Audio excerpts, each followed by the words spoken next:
menghubungkan dari tabel kasir ke tabel barang. Nih, jadi Abang panggil ada 2 tabel di dalam satu tampilan. Kasir, ada barang, ada tabel inventory. Nah, ini orang kebingungan biasanya, tapi ini jadi materi buat kalian lah untuk belajar. Siapa tahu nanti kalian ada mau ngembang-ngembangin untuk bikin program, baik itu di website segala macam. Kemudian tuh masih pakai select. Seharusnya mah biasanya kalau kalau yang udah program besar kayak yang Abang buat, Abang cuma tinggal panggil view atau prosedurnya aja. Jarang lagi panggil select nama tabelnya apa gitu. Karena di database-nya, nah di dalam database ini Abang udah bikin view, udah bikin prosedur. Nah, pertanyaannya Bang, gimana kalau mau bikin view sama prosedur? Nah, itu balik lagi nanti ke MySQL loh. Kan di awal kalian belajar tentang MySQL tuh, yang dari command prompt.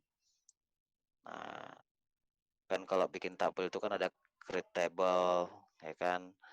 Nah, kalau bikin view tinggal create view. Kalau bikin prosedur, create prosedur. Fungsinya untuk apa? View itu untuk tampilan. View itu untuk tampilan, prosedur itu untuk perintah. Perintah seperti apa? Seperti tadi insert, update, delete. Semuanya nanti masuk ke dalam dataset. Makanya kenapa Abang pakai di sini eh, nih pakai adapter. Jadi dia biar tidak menunggu perintah kan kalau kalian mungkin diajarkannya MySQL command tuh. MySQL command sama dengan stringnya apa, baru connection, baru ini panjang kali ribet. Nah, Abang pakai data adapter. Jadi dia nggak perlu harus nunggu dapat perintah. Secara otomatis program ini sudah mengadaptasi ketika aplikasinya sudah dijalankan. Semuanya nanti dimasukkan ke dalam dataset baru. Ini makanya kenapa ada simbol new dataset, karena setiap codingnya ketika Abang mau ngirim perintah, Abang di sini panggil DS itu dataset, tabelnya itu tabel yang bawaan Visual Studio, tabel 0. Nah, inilah makna dari dataset tadi. Jadi dia ada database tersendiri yang bawaan Visual Studio. Kenapa tadi di Wahyu nggak bisa laporannya? Karena di dalam ODBC-nya Wahyu hanya ada ODBC 64. Nah, baru tadi setelah diinstal kita masukkan baru ada ODBC 32 sebab kemarin kan buatnya di laptop Iji. Lihatnya ini tuh X86, X86 berarti dia 32 bit, 32 bit. Kalau dia 64 berarti khusus 64 gitu. Kalau untuk codingnya sendiri seperti kemarin Abang kasih tahu, ini sebagian Abang udah kasih komentar nih. Abang sengaja bikin nama kelasnya yang gampang untuk kalian mengerti. Misalnya ini hitung kembali, berarti ini penggunaannya untuk rumus menghitung kembalian gitu. Terus kalau selesai, lihat aja di desainnya. Di desainnya itu kan ada tombol selesai. Nah, ingat-ingat alurnya bagaimana. Oh, ini selesai digunakan kalau udah ada barang di dalam, ya kan, uang tunai sudah diisi, kembalian sudah ada, angkanya baru diselesai. Berarti maknanya selesai itu adalah ini untuk menyimpan ke tabel kasir, kasir detail itu. Nah, tadi yang Iji katakan masalah di laporan tidak ada jumlahnya, karena di laporannya nggak bisa dihubungkan antara tabel kasir sama tabel kasir detail. Nah, makanya di awal Abang pernah ingatkan, coba tanya sama dosennya mau pakai kristal report atau mau pakai report bawaan. Kalau pakai report bawaan ya kayak gini lah. Jadi banyak terkendala. Kalau kristal report kita lebih enak sih, lebih simple.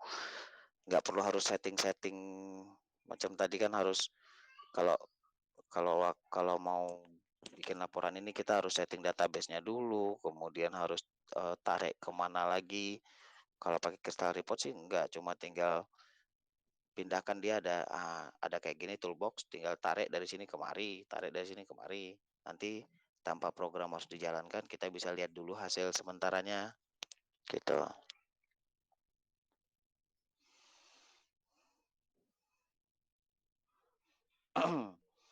Kalau dari codingnya sendiri, Abang rasa seharusnya ini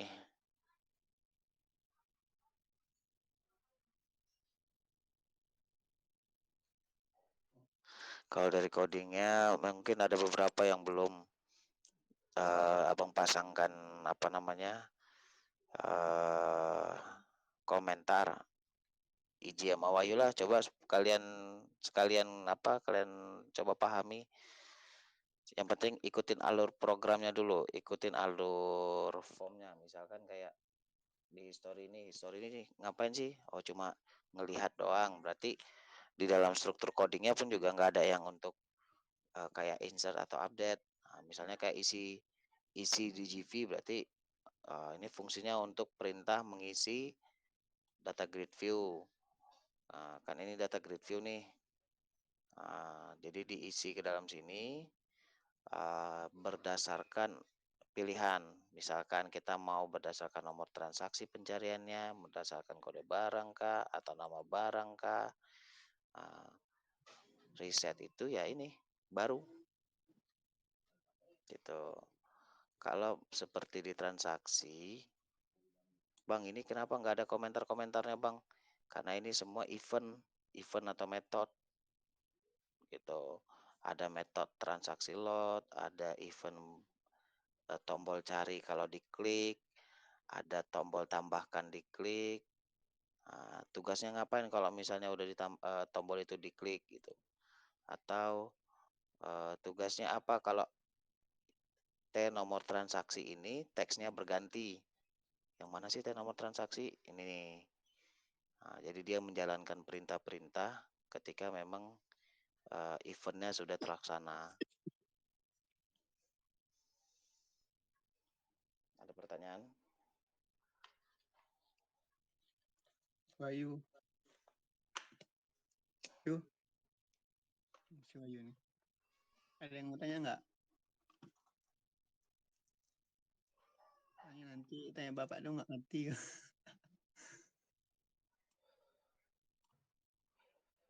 Abang coba tebak nih ya. Paling pertanyaannya simple nantinya. Simpelnya kenapa? Paling pertanyaannya mana fungsi untuk nyimpan, mana fungsi update, mana fungsi menghapus.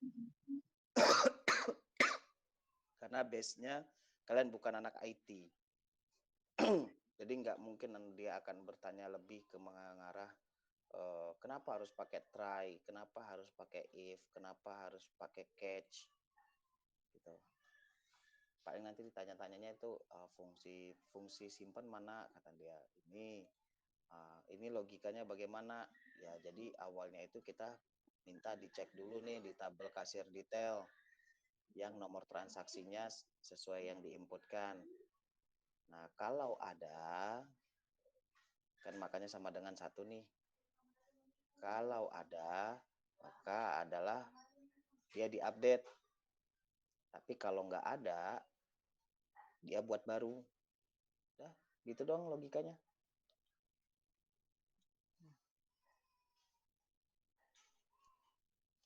Kalau di login ini ada fungsi long abang pakai tipe data long. Kenapa tipe data long? Kenapa nggak pakai integer aja bang? Sebab kalau integer dia terlalu panjang. Kalau integer itu dia basisnya itu 64 bit hampir setara dengan 1,12 MB. Tapi kalau tipe long dia sesuai data yang diisikan lo dalam array. Jadi fungsinya penggunaannya adalah ini. Ketika nanti tes ini lebih dari 2, ya kan? Makanya maka nanti akan timbullah macam informasi bahwasanya ada yang terdaftar sebagai pengguna. Nah, tapi kalau dia masih kurang dari 2, dia akan muncul sandinya salahkah, username-nya salahkah, gitu.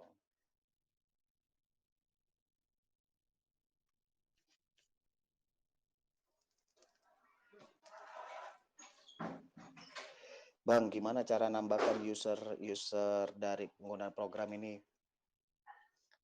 Kan Abang mengingat waktu kalian di awal sampaikan bahwasannya kalian satu kelompok 2 program, ya kan? Nah, jadi di dalam aplikasi inventory di situ Abang sisipkan untuk user. Jadi saling berkesinambungan, terhubung antara aplikasi inventory sama aplikasi kasir.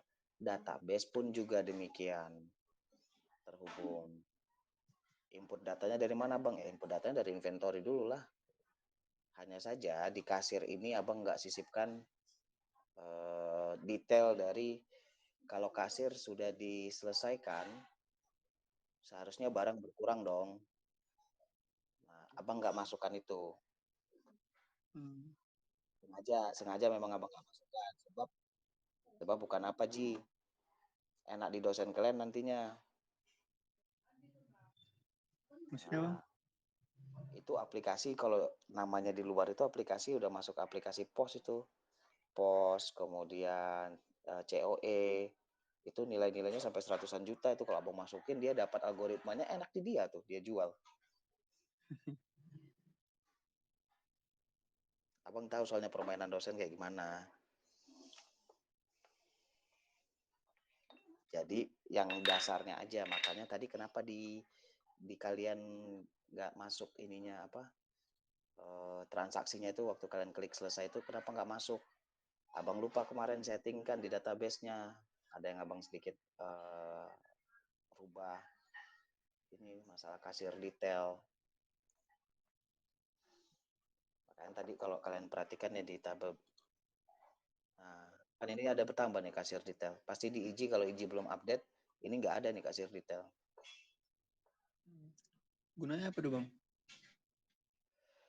Karena kan itu tadi abang siasatin supaya stok tadi nggak bisa dikurangin, ya kan? Makanya jumlah kan kalau kita habis input dari transaksi ini, dia kan ada jumlah tuh. Nah, ini dia kan ada jumlah total belanja nih dari beberapa item yang ada di sini, ya kan? Yang abang simpan itu hanyalah nomor transaksi, terus kemudian total belanja sama uang kembalian. Abang masukkanlah ke dalam kasir detail.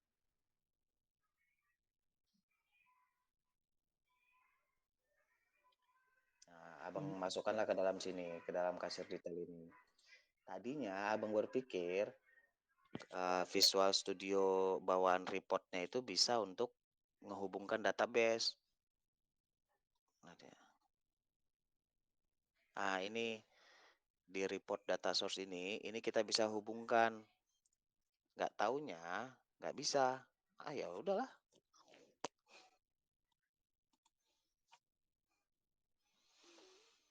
Sebab Bang, kenapa nggak dimasukin aja total belanjanya di dalam tabel kasir Bang? Nanti berpengaruhnya itu ketika kalian ngupdate. Nah, ketika kalian nanti untuk ngupdate ininya, ngupdate kan gini logikanya. Dalam satu transaksi kan belum tentu satu item. Pasti ada beberapa item. Contoh, tadi eh,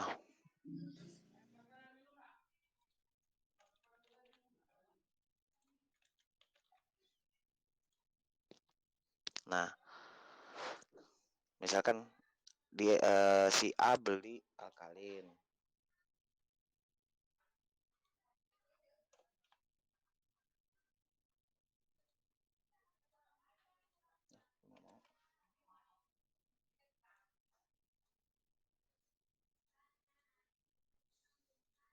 Ya kan? Kemudian dia ada beli Indomie juga. Tuh.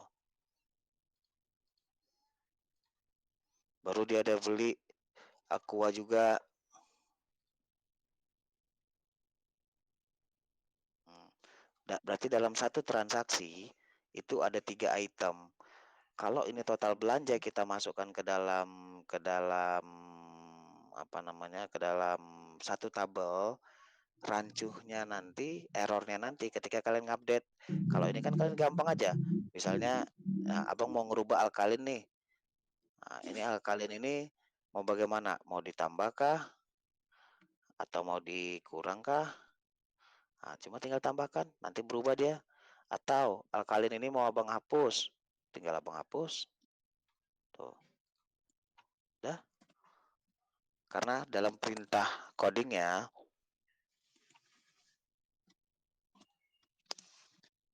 mana dia? Nah ini dia. Bukan.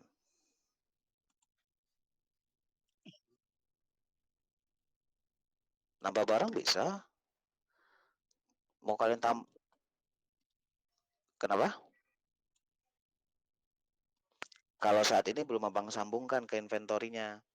Tapi nama barang ini akan terhubung sama inventory.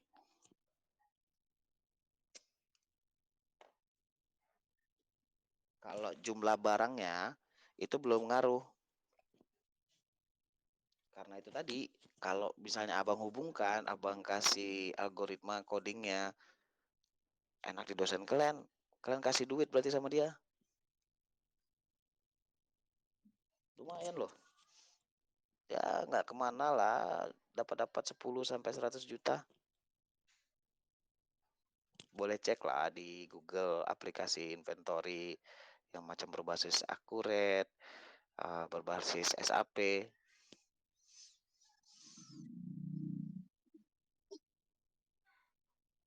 Itu aja di inventory itu abang ada masukkan rumus plus minus barang masuk barang keluar. Biasanya kalau dipakai sama untuk anak mahasiswa mah nggak dipakai karena itu untuk biasa skala perusahaan. Makanya pertanyaan abang sebenarnya simpel di awal. Kenapa kalian disuruhnya inventory sama kasir? Kenapa kalian nggak disuruhnya tentang mahasiswa?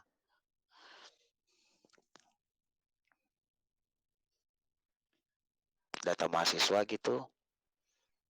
Tuh macam tugas website kalian. Kalian cuma disuruh tentang tampilkan data mahasiswa.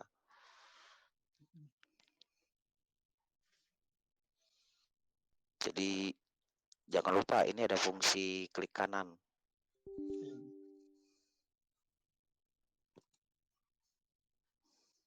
Nanti tinggal reset. Nah,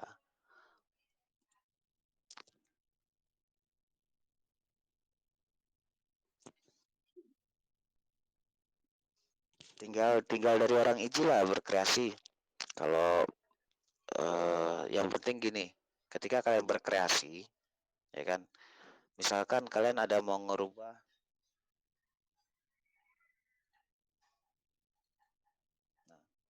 misalkan kalian ada mau ngerubah, bang, aku coba sisipkan gambar ya di sini bang ya, gak ada masalah, kalian coba aja. Tapi ketika nanti, nih misalnya bang ganti nih tab indeksnya jadi 4. Nah, ini ini kan ada tanda bintang nih, ada tanda bintang, berarti tandanya kalian sudah buat perubahan. Nanti kalau memang udah mentok-mentok nggak bisa-bisa juga, diando kan aja. Atau mana yang kalian rubah tadi kalian ganti aja udah. Ganti balik ke seperti awal.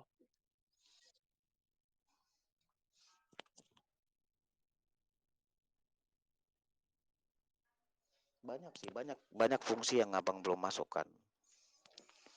Contoh di username. Ketika kalian udah klikkan username, kadang ketika kalian udah ketik kata sandi seharusnya bisa di enter udah masuk, sengaja abang nggak masukkan. Nah, terus kemudian ada splash namanya, antara dari login ke home. Kan biasa kalau kita buka, contoh nih, abang buka Visual Studio. Nah, ini yang tampil awal nih, tuh yang tadi cuma sekilas, itu namanya splash. Nah, itu nggak abang masukkan juga. Kemudian banyak sih. Sebenarnya mah apa namanya, kreasi sih, lebih ke kreasi programmernya nantinya. Tapi kan yang abang prediksi dosen kalian paling hanya mempertanyakan tentang bagaimana algoritmanya nih, bagaimana alurnya, bagaimana gambaran logikanya, terus ini fungsinya apa, ini fungsinya apa. Kalau macam ini untuk otomatis nomor transaksi. Jadi nggak perlu kalian buat-buat lagi nomor transaksinya. Hmm.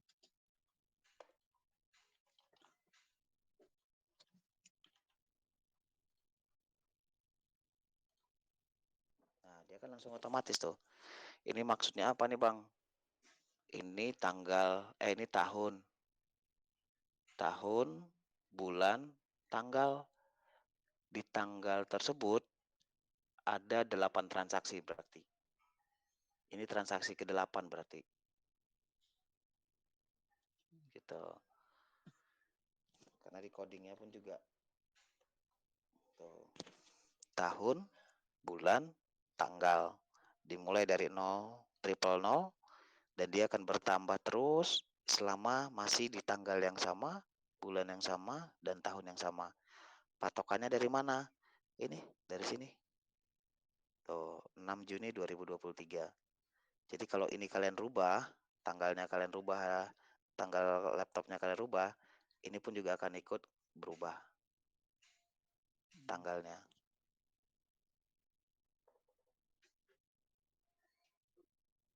Hmm? Kenapa? Ya, ngikutin tanggal laptop.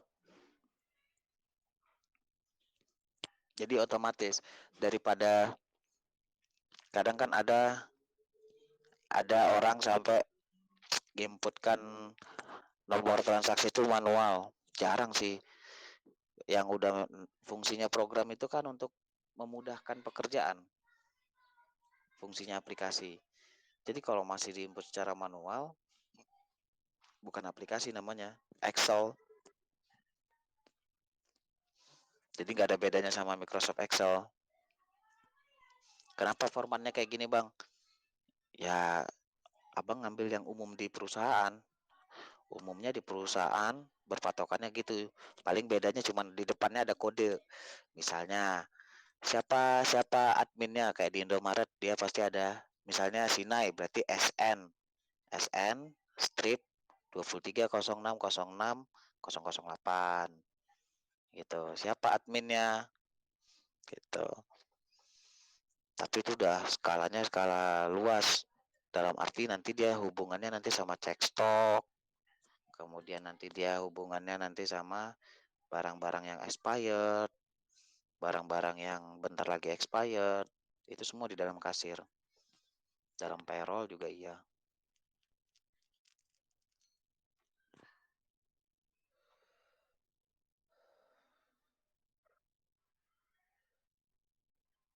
Satu cuma Abang sisipkan di sini satu fitur aja. Ini kan aktifnya di kode barang ya. Iya. Ini kalau ini kita pindahin ke kode barang atau nama barang. Ketika Abang klik kode barang berarti di sini yang sesuai dengan kode barang. Ya kan? Kalau nama barang berarti yang sesuai nama barang. Ketika dia nggak aktif sama sekali, kalian bisa masukin berupa nama atau yang kalian ingat aja. Misalnya kalian mau cari Indomie nih, Indo, tuh. Tanpa harus kalian klik ini juga bisa. Cuma itu aja Bang sisipin satu fitur tuh. Kadang kan ribet orang kalau mau klik ini dulu baru cari namanya. Hah? Kalau dia ingat kodenya aja. Ya udah tinggal kodenya aja misalnya kode 122. Kenapa?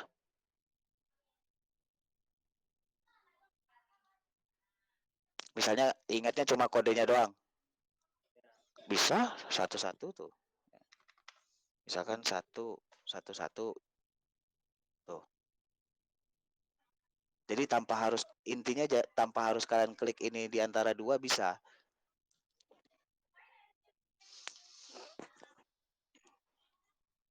Codingan ya. Cari.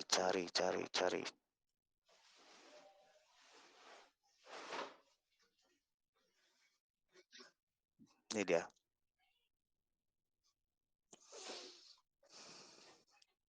cari barang. Kalau kita klik yang barang, ya kan dia akan mencari sesuai kode barangnya, ID kode barangnya. Kalau kita klik yang nama barangnya, dia akan eh, sesuai nama barang. Tapi kalau nggak diklik dua-dua, ini loh. Oh, oh, dah. Jadi dia bisa cari berdasarkan nama barang atau berdasarkan kode barang.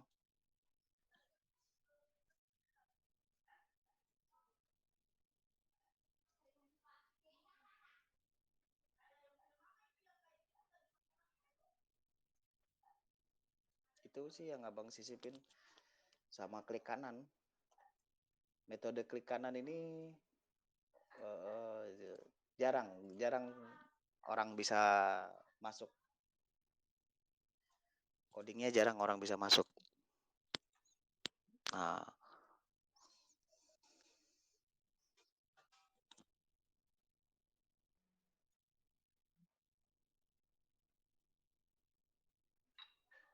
kenapa?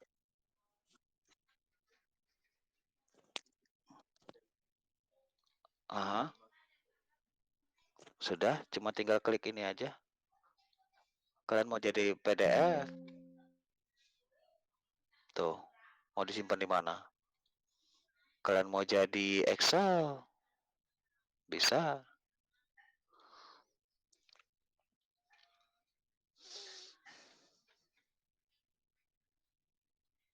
Cuma bagi abang sih, ini pendapat abang, masih banyak kurang.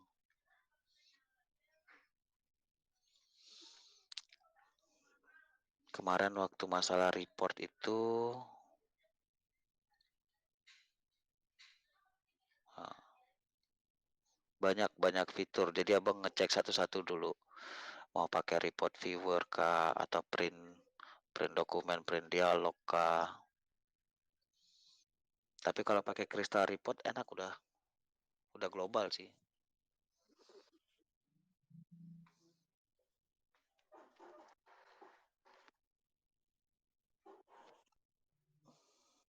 Kenapa?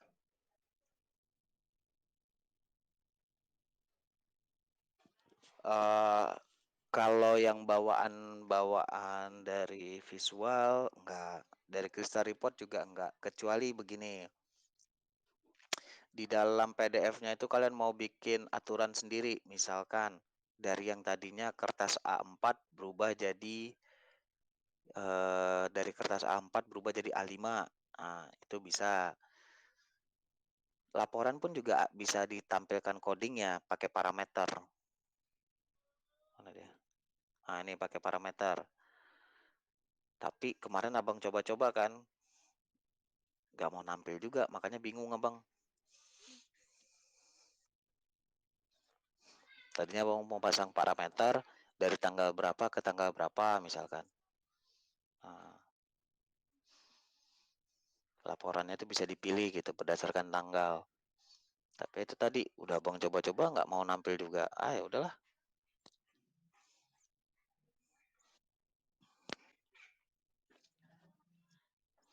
Satu sisi mungkin karena itu tadi datasetnya dia baku, dalam arti baku tuh hanya satu tabel aja yang bisa dipakai. Kalau kita bang kan bisa tambah dataset bang, bisa. Tapi ini nanti nggak nampil di sini.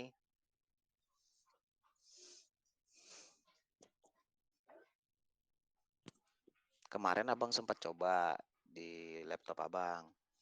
Abang pakai view, berhasil tampil.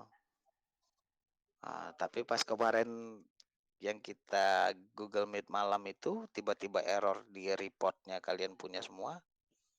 Waduh, makanya abang rubah lagi.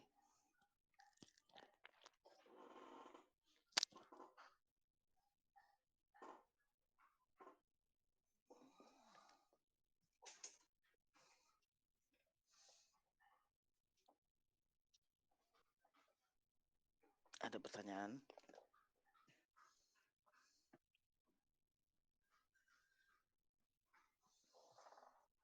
Kalau untuk orang si Silpi bang, Kapan bisa Google Meet nih?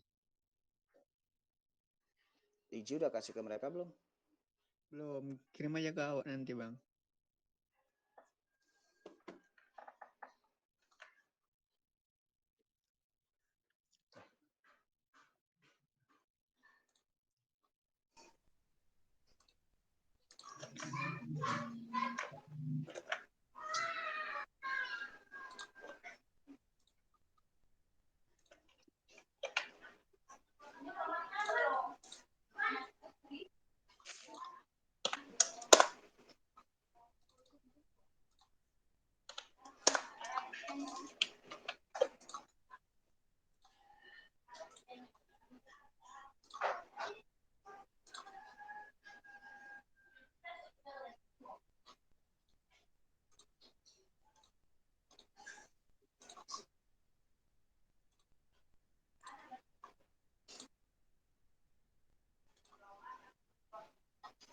Harus dibuat macam Iji kemarin loh, Ji.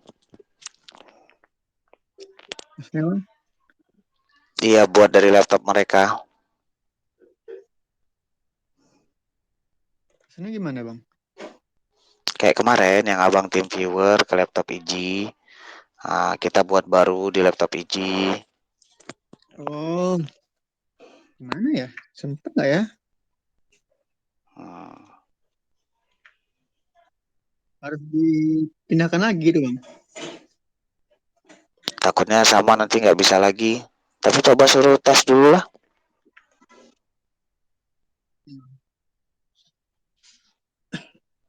Oh, waktunya udah tinggal besok ini. Hmm.